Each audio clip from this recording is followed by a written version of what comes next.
I have a very special guest, Dr. Uday Shah, with me on the podcast with Anjali Fogart. And thank you, Udayji, for your time and joining us today. It's my And pleasure. yes, आपकी तारीफ में तो मैं कितना ही बोलूं. I have learned all my practices that you are offering, such as psychic surgery, Karuna Reiki, oneness, money abundance, and Muneki Ride. So I Right. would love to dive deeper into all the practices. And the best thing about you and your practices, you yourself is a doctor, और आप अपना doctor का profession छोड़ के spirituality में आए हैं. Now you are healing world. So yes, मेरा पहला सवाल आपसे उदय जी की, इतना अमेजिंग करियर होने के बाद और अपना डॉक्टर की प्रैक्टिसेस भी आप कर रहे थे, और उनको छोड़ के क्या ऐसा हुआ आपकी लाइफ में कि आपने डिसाइड किया स्पिरिचुअलिटी में आने का? What exactly happened? बेसिकली मैंने 95 में अपना मेडिकल ग्रेजुएशन कंप्लीट किया, फिर मैंने गायनेकोलॉजी का ये किया और 3 साल तक मैंने मेडिकल प्रैक्टिस भी की रामकृष्ण मिशन हॉस्पिटल मुंबई खार में. लेकिन उनकी लिमिटेशंस के वजह से ना मैं बहुत अपसेट हो गया था कि why the medical science is so limited in spite of being the world wide famous करके. क्योंकि हम जो क्रॉनिक डिजीज है, बड़ी बड़ी बीमारियां हैं, उनको हम ठीक नहीं कर पा रहे थे. कैंसर जैसी बीमारी, इनफर्टिलिटी जैसी बीमारियां. तो फिर मुझे लगा कि शायद मुझे अल्टरनेटिव पैरा मेडिकल में ट्राई करना चाहिए. और मैंने अल्टरनेटिव थेरेपीज में मैंने शुरू की, प्राणिक हीलिंग से, रेकी हीलिंग से. और ऐसे करते करते मैं ऑरा साइंटिस्ट बन गया जब मैंने 3 साल मैंने पीएचडी की ऑरा के ऊपर. सो ये मेरी बहुत ज़बरदस्त जर्नी थी. तो उदय जी, आप पीएलआर भी करते हैं, पास्ट लाइफ, हाँ. और अभी मैं कहती हूँ कि मदर अर्थ में कितनी सारी प्रॉब्लम्स हैं और या. लोग एक दूसरे से नेगेटिव भाव को लेके, या फिर किसी ने कुछ कह दिया, या कोई सोल हमें जब लेसन सिखाने आती है जो कि हमारे हाँ. लिए कई बारी बहुत डिफिकल्ट लेसन्स होते हैं, तो हाँ. कैसे पीएलआर आपको हेल्प करता है हीलिंग के लिए, ये हाँ. जानने के लिए कि कैसे आपने किसी पर्सन को कभी दुखी किया था तो वो भी आके अपने लेसन बता रहे हैं, सही और बात है. फॉरगिवनेस. सो आप मुझे थोड़ा पीएलआर के बारे में बताइए कि ये क्या होता है. हाँ, पीएलआर मतलब पास्ट लाइफ रिग्रेशन बहुत वास्ट सब्जेक्ट है. मतलब हम कहते हैं ना, पास्ट इज वास्ट. लेकिन हमने जो गलतियां पहले कर चुके हैं लाइफ में, उसको दोबारा दोहराना नहीं चाहिए. और उसी के लिए हमें पास्ट लाइफ रिग्रेशन करना चाहिए. बिकॉज उसी गलतियों को, जैसे हम महाभारत काल से या रामायण काल से वही गलतियों को दोहरा रहे, युद्ध कर रहे हैं, भाई भाई में लड़ाई हो रही है, और मतलब हम फेमिनाइन एनर्जी को रिस्पेक्ट नहीं करते हैं. तो उसके वजह से काफी इम्बैलेंसेस हो रही है. मतलब हम मदर अर्थ को टॉर्चर कर रहे हैं. आपने देखा पंच महाभूता जिससे हम बने हैं, उसका हम डिमोलिश कर रहे हैं. मतलब हम नदी का रुख बदल देते हैं, पहाड़ों को तोड़ते हैं फ्लाईओवर बनाने के लिए, मेट्रोज बनाने के लिए, मतलब ग्लोबल डेवलपमेंट के लिए. तो उसके वजह से क्या होता है, वो जब रिवर्स बैक इफेक्ट आता है, वो हमें समझना है पास्ट लाइफ रिग्रेशन में कि मैंने कौन से एलिमेंट्स की मैंने हानि की है और मुझे सुधारना है करके. और जब तक हम उसको करेक्ट नहीं करेंगे, मुझे नहीं लगता कि हमारी लाइफ बेटर हो सकती. सो उदय जी, जब आपने फॉर एग्जांपल हम लेते कि किसी का पीएलआर किया और उन्होंने जाके देखा अपने पास हाँ. कि ये मैंने मिस्टेक्स किए थे, हाँ. और अभी आई शुड नॉट रिपीट, तो परफेक्ट. कैसे वो हील होते हैं? वो अवेयरनेस तो हो गई कॉन्शियस लेवल हाँ. पे, हाँ. हाँ. हाँ. बट अगेन जब हमें कोई थॉट्स आते हैं या फिर हाँ. हम वापस से back to the normal life जाते हैं, तो किस तरह से, क्या प्रैक्टिसेस आप उन्हें सजेस्ट करते हो कि वो सोल लेवल पे हील हो और अब वर्ल्ड को अपनी लाइट फैला के बेटर करने में कंट्रीब्यूशन करें? हाँ, एक्चुअली क्या है कि हम पास्ट लाइफ रिग्रेशन एक डायग्नोस्टिक टूल है. वो एक्चुअली वो ट्रीटमेंट पार्ट नहीं है. जी. लेकिन अगर आप हीलिंग मॉडलिटी के साथ उसको कंबाइन करेंगे तो इट्स अ थेरेपी, है ना, एक थेरेपी बन जाएगी. मतलब आप देख भी रहे हो और उसको उसी वक्त फॉरगिवनेस भी कर रहे हो, हील भी कर रहे हो, करेक्शन भी कर रहे हो, और अपने माइंड को रिप्रोग्रामिंग कर रहे हो कि आने मतलब फ्यूचर में मैं ये गलती दोहराने नहीं वाला हूँ, है ना. तो इससे लाइफ में बहुत फर्क पड़ जाता है. बिकॉज जो गलतियां हमने कर ली है, तो उसको देख तो लिया, अब करेंगे क्या.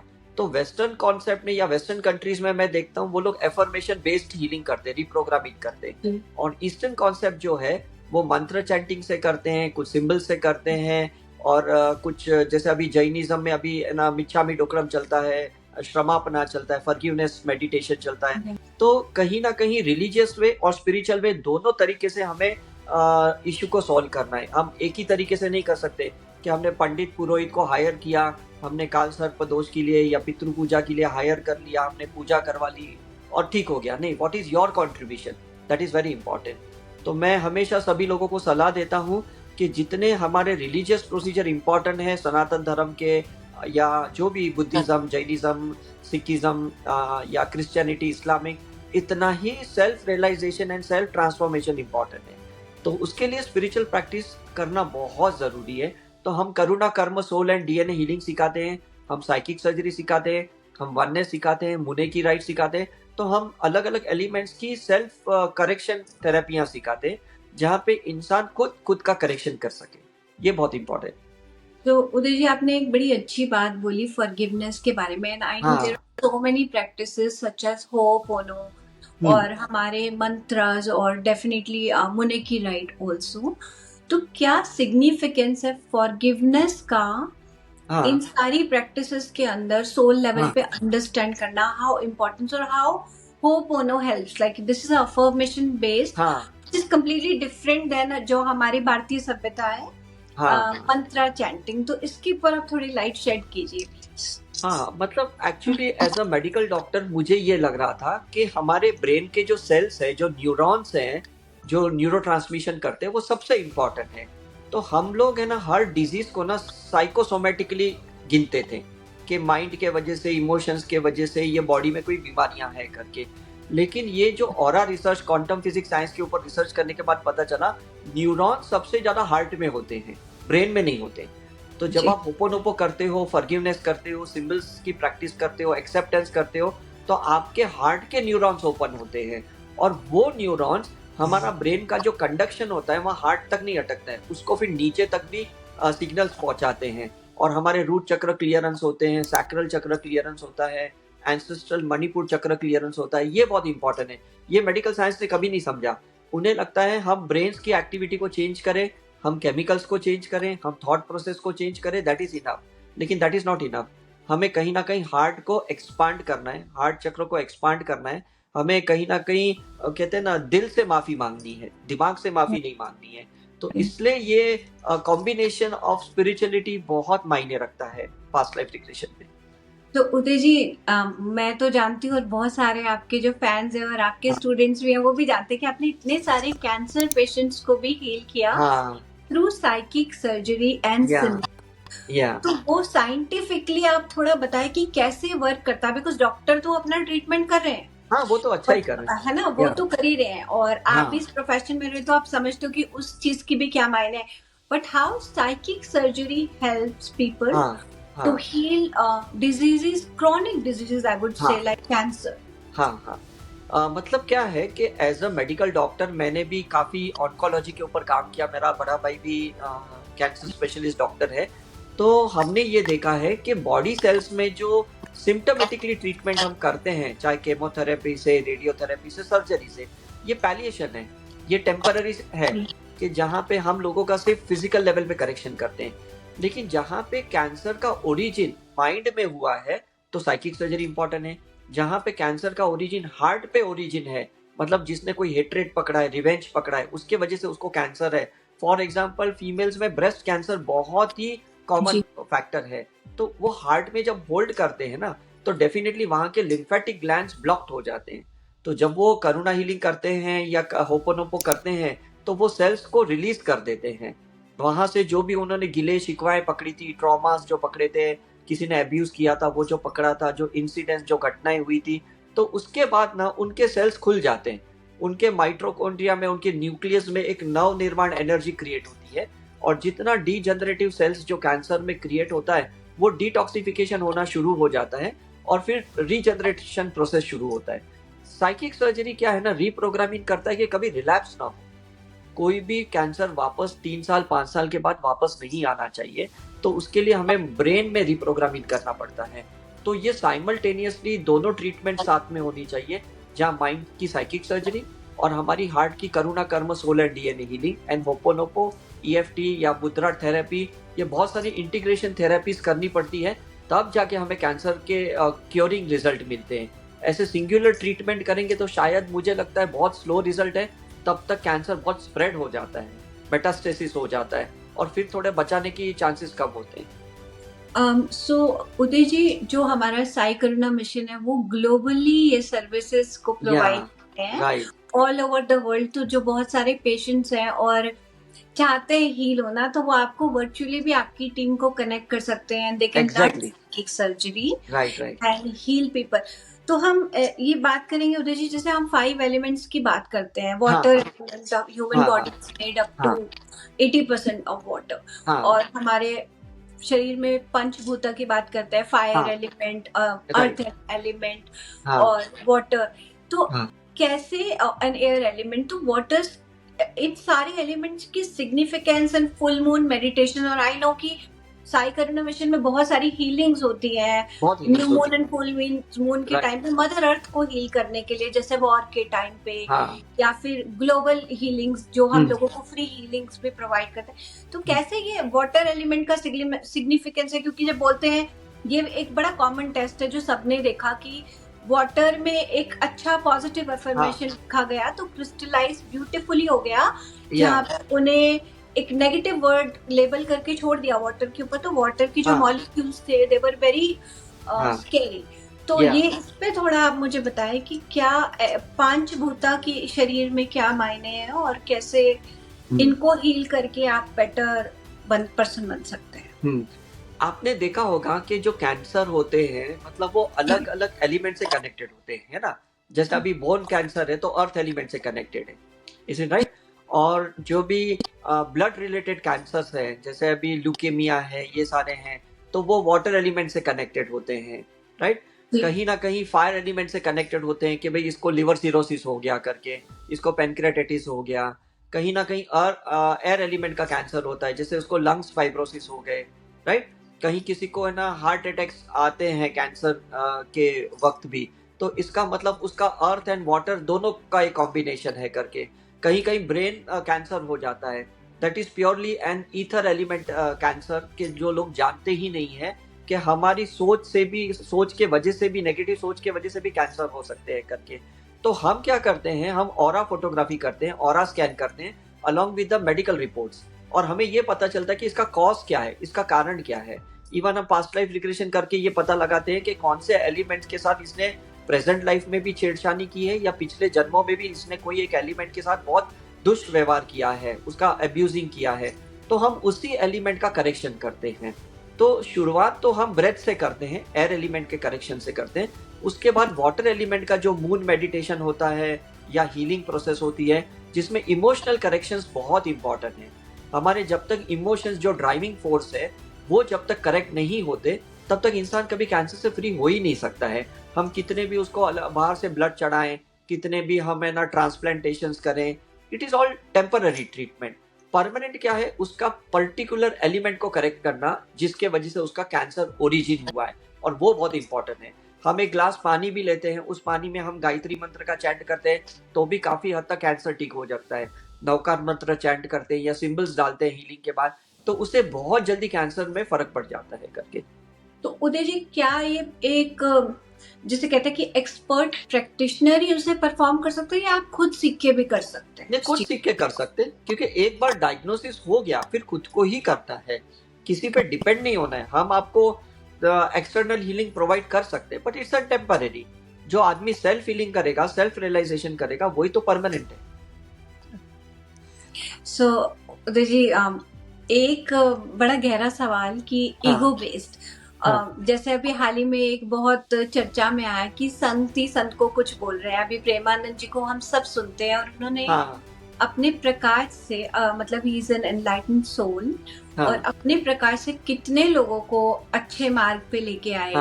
और मेरा मानना ये कि भाषा, संस्कृत का आना या ना आना, भाषा तो एक माध्यम है अपनी बात को कम्युनिकेट करने का, पर आप क्या बोल रहे हो और आपका प्रभाव कितने लोगों को सुधारने में है। जैसे आपके हम इतने पॉडकास्ट सुनते हैं, कभी आप इंग्लिश में बोलते हैं, हिंदी में बोलते हैं, और किसी भी भाषा में, but the point is how you are healing the world. तो आपका क्या राय है कि ये ईगो जब हम एनलाइटन हो जाते हैं तो कैसे ईगो रिमूव हो जाती है, और अगर अभी भी ईगो है हाँ तो क्या रीजन है, क्या हम अभी भी सामाजिक उसमें हैं? तो आपकी क्या राय है इस बात के ऊपर? देखो मैं आपको एक सिंपल साइंस की भाषा में समझाता हूँ कि जितने एनलाइटन लोग हैं, ये लोगों पे लाइट तो बहुत जबरदस्त प्रकाश तो आ ही जाता है इनके अंदर, है ना, ज्ञान तो आ जाता है, विजडम तो आ जाता है। कमी सिर्फ लव की है, प्यार की है, कि लोग एक दूसरे को रिस्पेक्ट करें, एक दूसरे की लाइफ में इंटरफियर ना करें। जो गुरु जैसा भी कह रहा है वो अपने प्रकाश से कर रहा है, क्योंकि उनको जो रेडिएशंस मिलते हैं, जो भी सरस्वती माँ से जो भी उनको विजडम आती है, ज्ञान आता है, तो डेफिनेटली वो उस प्रकार से बोलते हैं। लेकिन हर गुरु को ना कहीं लव को एक्सपांड करना है, हार्ट को एक्सपांड करना है। सिर्फ शिवा बन के ना रहें, सिर्फ काली बन के ना रहें, कहीं ना कहीं वो सरस्वती माँ की भी रिस्पेक्ट करनी है। कहीं ना कहीं हम गुरु जिनकी निंदा सिर्फ फाइनेंशियल एस्पेक्ट से करते हैं कि ये गुरु इतने महंगे चश्मे पहन रहे हैं, ये बड़ी गाड़ियों में घूम रहे हैं, उसका भी आदर करें, उसका भी रिस्पेक्ट करें। बिकॉज हर इंसान को ना कहीं एक्सपीरियंस लेने का एक पूरा हक होता है। Is it right? कभी हम कहते हैं कि भाई ये गुरु किसी रिलेशनशिप में है, इसकी है ना नीयत अच्छी नहीं है, इसकी नजर ठीक नहीं है। मतलब ये इंटरफियरेंस मुझे नहीं लगता एनलाइटनमेंट पर्सन को शोभा देता है करके। हर एक की अपनी एक पर्सनल जर्नी है, और मैं कहता हूँ कि कोई गलत नहीं है, बस लोग अलग हैं। इतना अगर समझ ले तो बहुत बड़ी बात हो गई। डेफिनेटली। और जो एनलाइटन सोल्स हैं और आज हमारे बीच में नहीं भी है, जस्ट लाइक हाँ ओशो, और उनका हाँ, प्रकाश देखे, उनकी इतना बातें जबरदस्त। सुने। I mean he lived life like larger than anything, exactly. और उनके पास लग्जरी कार्स और सब व्हाट कुछ। नॉट, सब या कुछ था, उन्होंने सब कुछ एक्सपीरियंस किया। बट जो या उन्होंने अपनी गहरी बातें बोली हैं वो आज भी हम लोगों के बीच में है, और उनकी लाइट से अभी भी जो हाँ मदर अर्थ है वो हील हो रही है, और बहुत सारे लोग भी एनलाइटन हो हाँ रहे हैं। उदित जी, कैसे, जैसे जब हम आपके बहुत सारे पॉडकास्ट सुनते हैं तो हर पॉडकास्ट में आप एक कुछ नया बोलते हैं, कभी भी मैंने हाँ रिपीटिव टॉकिंग हाँ नहीं सुना आपको, या हाँ नई चीजों को लेके आते हैं।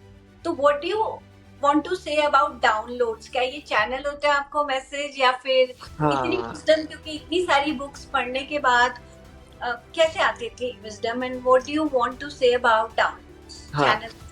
या see there is a permutation combination of light and love. ये लोगों को बहुत कम पता है। जब आप वननेस में रहते हो तो ये आप अलग अलग फ्रीक्वेंसी में जाके अलग अलग गुरुओं से, मास्टर से कनेक्ट हो सकते हो। Is it right? और उनका इस वक्त यूनिवर्स को क्या मैसेज देना है, ये आप इजीली डाउनलोड कर सकते हो। तो ये जब हम कुंभ के मेले में जाते हैं और नागा साधु को देखते हैं, ये वही सिचुएशन है जहाँ पे डाउनलोड आदमी को 365 डेज अवेलेबल होती है। सिर्फ 6 साल की या 12 साल के लिए वेट करने की जरूरत नहीं होती है। Person has to be just in oneness और इन नथिंगनेस। अगर आप शून्य में हो तो भी आप सबसे डाउनलोड कर सकते हो, और अगर आप वननेस में हो तो और इजी हो जाता है, because you respect all God goddesses, you respect all the cult, you respect all the different religion. तो मुझे लगता है डाउनलोड करना बहुत इजी हो जाता है। तो उदित जी, जैसे आपने मैंने आपके काफी सारे पॉडकास्ट सुने, और हर बार आप नए टॉपिक्स को लेके आते हो, और मैंने कहीं हाँ सुना आपका मनी वाला। तो ऐसी कोई स्टोरी आप शेयर करना चाहोगे अपनी लाइफ की, जहां से आपने कुछ जैसे कहते हैं ना चमत्कार, हाँ एक मिराकल, ये देखना, ये एहसास हो जाना कि एक डिवाइन एनर्जी है। मुझे वो बड़ा अच्छा लगा जब आपने बताया कि आपने एक नोट पे 100 लिखा और आप दुबई गए तो आपको वही हाँ नोट वापस से मिला। वही और मिला। इवन सिंगापुर में भी ऐसा ही हुआ था। कितने सारे एक्सपीरियंसेस। तो ऐसा कोई स्टोरी अपनी लाइफ की आप शेयर करना चाहोगे जो आपने नहीं बताई है अभी तक, जो हमारी ऑडियंस? वैसे तो काफी स्टोरियां हैं, लेकिन मैं आपको एक चीज बताऊं कि जो मैं एक मेडिकल डॉक्टर बन के जब मैं प्रैक्टिस करता था, और मैं सोचता था कि कभी हमारा भी ऐसे एक नेचर क्योर का एक हॉस्पिटल होना चाहिए जहाँ पे medical treatment, spiritual treatment availability हो, मतलब एक होलिस्टिक अप्रोच हो। एंड फॉर्चुनेटली अभी हमने रिसेंटली ऋषिकेश में, शिरडी में साई करुणा मिशन कैंसर ट्रस्ट ओपन करके ये एक होलिस्टिक अप्रोच हमने स्टार्ट कर दिया है। मतलब अभी मैं यूएस में हूँ, और यूएस में भी मैं ये ही पिछले 3 साल से देख रहा हूँ कि यहाँ पे एक होलिस्टिक अप्रोच का एक मिरेकल हो गया है। कि अमेरिका में भी ट्रस्ट ओपन होना विदाउट माय प्रेजेंस, ये बहुत बड़ा मिरेकल्स है। और हमारे जो टीम मेंबर्स हैं जो यूएस में हैं, और इवन जो अदर कंट्रीज में है, उनका सारा एक रीयूनियन हो गया है। मुझे लगता है सोल रीयूनियन हो गया है। वो मुझे लगता है एक एस्ट्रल डिवाइन प्लान था जो धरती पे स्वर्ग बनाने की कोशिश कर रहा है। तो इससे बड़ा मिरेकल और क्या हो सकता है? पैसों तो बहुत छोटी छोटी बातें हैं, मतलब मिराकुलसली आते हैं, लेकिन इतना बड़ा कोई एक प्लेटफॉर्म ओपन होना, और वो भी अलग अलग जगह से कोऑर्डिनेशन करते हुए, ये रियली मिरेकल है। मुझे लगता है कि पेशेंट कैंसर में और इंडिया के लोग ट्रीट कर रहे हैं, इंडिया में कोई कैंसर का पेशेंट है और यूएस कनाडा से दुबई से लोग ट्रीट कर रहे हैं, मतलब अलग अलग जाति के लोग ट्रीट कर रहे हैं, अलग अलग प्रांत के लोग ट्रीट कर रहे हैं। तो इससे बड़ा मिरेकल और क्या हो सकता है? Definitely definitely this is such a big miracle जी। या और ऐसा कोई कंट्रोवर्सी भी नहीं है, सबसे बड़ी बात तो है, आज तक मैंने साई करुणा मिशन में ना तो टीम मेंबर में कंट्रोवर्सी देखी है, और ना कभी देखी है कि किसी ने एक भी 2000 हमारे वीडियोस है, पॉडकास्ट है, इसमें किसी ने कोई ऐसे कहा कि भाई ये वीडियो बकवास है करके।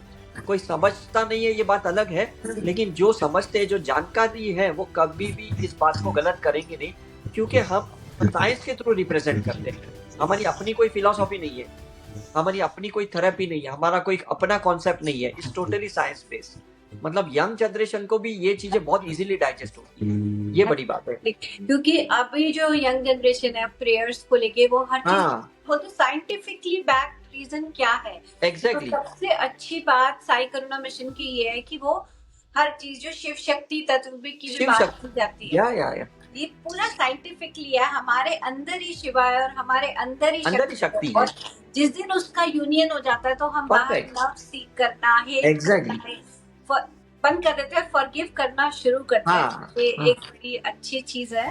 और पता जी, ये हम हमेशा सुनते हैं कि हमारी अपनी सोल फैमिली होती है, और हम किसी से भी बिना पर्पस के, बिना मतलब के इस जीवन में नहीं मिलते। तो क्या आपका मानना है कि साई करुणा मिशन की ये सोल फैमिली है, नए लोगों का उनके साथ में जुड़ना और हील होना, ये सब प्री निर्धारित होता है, पहले से ही डिसाइडेड होता है कि आप इस अर्थ पे आओगे, इस जीवन में इतने लोगों को हील करोगे, या फिर अपने कर्मा बेस होता है? क्योंकि ये हम बहुत जगह सुनते हैं कि पहले ही सब कुछ लिखा जा चुका है, हमने सोल वर्ल्ड में अपने पेरेंट्स भी चुने हैं, ऐसी सोल्स को भी चुना है जो हमें टफ लेसन्स देगी, और आप जैसी सोल्स को भी चुना है जो आके हील करेंगे। तो ये सब पहले से ही डिसाइडेड होता है? बहुत बड़ा साइंस है इसके पीछे। जैसे हमारे 7 टाइप्स के सोल होते हैं, मैंने बहुत सारे कुछ डॉक्स में कहा, इन्फेंट सोल से इनफाइनाइट सोल लेवल पे 7 प्रकार की आत्माएं होती हैं। तो जैसे जैसे हमारी आत्मा का इवोल्यूशन होता है, हमारी फ्री विल परसेंटेज बढ़ जाती है, मतलब हमारा कार्मिक अकाउंट कम होते जाता है। तो अगर कोई इंसान पहली बार एनिमल से ह्यूमन लाइफ में आया है, तो 100% उसका कर्म है, उसको फ्री विल बिल्कुल नहीं है ना। उसको जो भी एक लोअर सोल लेवल पे काम करना है, बेचारे को करना ही पड़ेगा। लेकिन जैसे जैसे वो अपनी सोल को एलिवेट करता है, तो उसकी फ्री विल परसेंटेज बढ़ जाती है। तो ऐसे ये स्पिरिचुअल लोग मैच्योर सोल लेवल पे आते हैं, हार्ट चक्र पे आते हैं, तो उनके बाद उनकी बहुत एक्सेलरेशन होती है, टेस्टिंग भी बहुत होती है, परीक्षाएं भी बहुत होती है, और उनका है ना एक सेल्फ ट्रांसफॉर्मेशन प्रोसेस बहुत फास्ट हो जाता है। तो ये मुझे लगता है कि ये हमारी चॉइस है कि हमें एनर्जी लेवल पे संघर्ष करना है, स्ट्रगल करना है, या हमें चेतना के लेवल पे ना अपने आप को इवॉल्व करना है ना, सोल को अपलिफ्ट करना है। और ये जो सोल रीयूनियन है, उन आत्माओं के साथ काम करना है जिनके साथ शायद हमारा बायोलॉजिकल कनेक्शंस नहीं है, और उनको एक्सेप्ट करना है कि ये भी एक डिवाइन प्लान है, और मुझे इनके साथ मिलजुल के बहुत बड़े है ना पैमाने पे लोगों को है ना ह्यूमन सर्विसेज देने हैं। ये हमारा एक फ्री विल चॉइस है। तो उदय जी, क्या हम हीलिंग्स के माध्यम से और साइकिक सर्जरी, वननेस प्रोग्राम के माध्यम से, जो पहले से ही हमें एक से लिखा गया है कि आपको ये डिजीज होगी और आप ऐसे अपना लेसन लर्न करोगे और आपकी लाइफ इतनी, क्या उन चीजों को भी रिवर्स किया जा सकता है गुड कर्मा और हीलिंग्स के माध्यम से?